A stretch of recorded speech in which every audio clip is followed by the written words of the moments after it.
কলকাতায় শব্দ, উত্তরপ্রদেশে অনুরণন। উত্তরপ্রদেশের যোগী আদিত্যনাথ সরকার আজ এক নোটিফিকেশন জারি করেছে, জানেন তো। বলেছে বাংলাদেশি হিন্দুরা যদি আবেদন করেন তাহলে উত্তরপ্রদেশে তারা জায়গা জমি পাবেন। পড়শি দেশের সংখ্যালঘুদের নাগরিকত্ব দেওয়ার রাস্তাটা তৈরি করতেই তো এই নাগরিকত্ব সংশোধনী তৈরি হয়েছে। যে এনআরসির জুজু তৃণমূল দেখাচ্ছে তার উল্টো পিঠেই তো রয়েছে সিএএ। বিজেপি সেই সিএএ এর বলে বাংলাদেশি হিন্দুদের যেমন এদেশে নাগরিকত্ব দেওয়ার স্বপ্ন দেখিয়েছে, তেমনি উত্তরপ্রদেশে জমি দেওয়ার কথাও বলেছে। তাহলে কী দাঁড়ালো?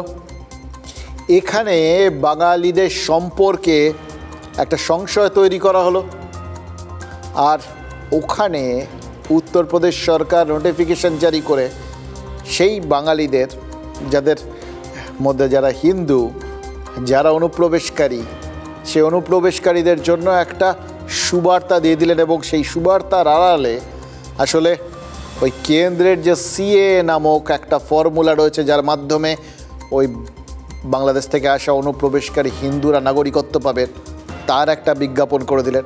এবার দিনটা খেয়াল করে দেখুন, এমন একটা দিনেই গোটা বিষয়টা সামনে এলো, যেদিন এই বিষয়টাকেই কোথাও ইস্যু করে তুলেছে তৃণমূল।